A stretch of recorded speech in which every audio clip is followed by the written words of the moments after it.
Pilot Susi Air yang bebas setelah 18 bulan disandra KKB minta makan pizza dan minuman soda ke Susi. Pilot Susi Air Philip Mark Mertens yang ditahan kelompok kriminal bersenjata, KKB, selama 1,5 tahun telah bebas. Dia dijemput tim Satgas Ops Damai Kartens, Sabtu 21 September 2024.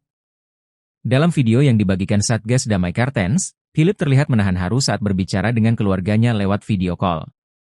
Philip Mark Mertens bebas setelah disandra kelompok kriminal bersenjata atau KKB Papua pimpinan Egyanus Kogoya pada Sabtu 21 September 2024. Dia akhirnya mendapat kebebasan setelah disandra selama 19 bulan. Philip ditangkap kelompok itu sejak 7 Februari 2023, sesaat setelah ia mendarat di distrik Paro, Kabupaten Enduga, Papua Pegunungan. Terpisah kuasa hukum Susi Air, Donald Faris mengatakan Philip Mark Mertens disebut menginginkan makan pizza dan minuman bersoda usai bebas dari penyanderaan. Karena sudah 1,5 tahun di hutan, dia meminta makanan kesukaan dia, pizza dan Coca-Cola, sehingga kami keluarga juga sudah menyediakan di sini, itu turnya.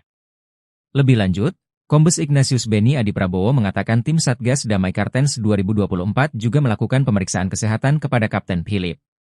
Sementara itu, Kaops Damai Kartens 2024 Brigjen Pol, Faizal Ramadhani menyebut upaya pembebasan Kapten Philip ini dilakukan dengan pendekatan lunak atau soft approach. Lebih lanjut, kuasa hukum Susi Air, Donald Faris mengatakan, keluarga dari Philip akan turut hadir menjemput pilot asal Selandia Baru itu, di Lanut Halim Perdana Kusuma, pada Sabtu malam ini. Keluarga pilot Susi Air itu datang dari Bali. Adapun beberapa keluarga Philip yang akan ikut menjemput, di antaranya istri, anak, dan kakak.